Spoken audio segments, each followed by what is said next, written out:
ومين وبنقول عاوزين نعرف نادر بكار.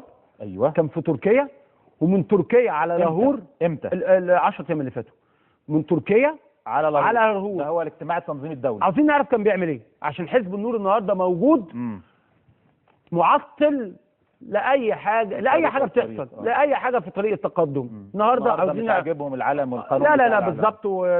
يعني انت بتتهم نادر بكار طبعا انه كان بيشارك في التنظيم الدولي للاخوان في لاهور. اجتماعات التنظيم الدولي يا استاذ غيتي حاليا موجود فيها مندوب من حزب النور، مندوب من الجماعه الاسلاميه. مين من الجماعه الاسلاميه؟ من الجماعه الاسلاميه بيحضر بقى من الشيوخ.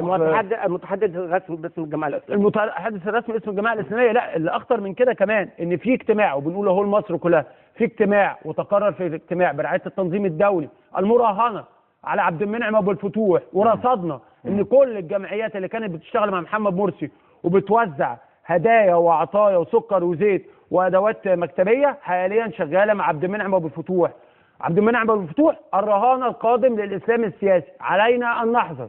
التاريخ بيتعاد، بس ما اعتقدش بقى دي تبقى كارثه سوداء يعني.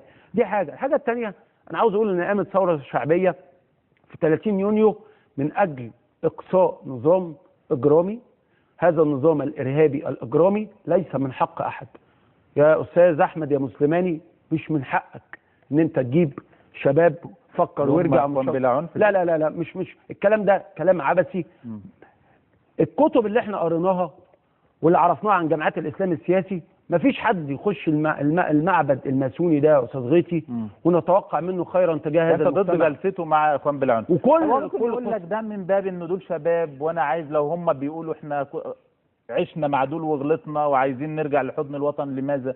لما لا يعني؟ وقت الجد. طب ما هو مش كان عبد المنعم ابو الفتوح الناس بتقول يا سلام ايه الوجه المستنير متلون، انما انا بتكلم على شباب، يعني شباب لسه فيه الامل، ممكن شباب صغير. هو الشباب الصغير ده مش كان موجود يا سيدي هتاب وجاي يقول لك خلاص. لا ما انا عاوزه بس التاريخ، ما هو التاريخ بيعيد نفسه. انت بتدق يعني بتحذر يعني. طبعا. طيب الملف الآخر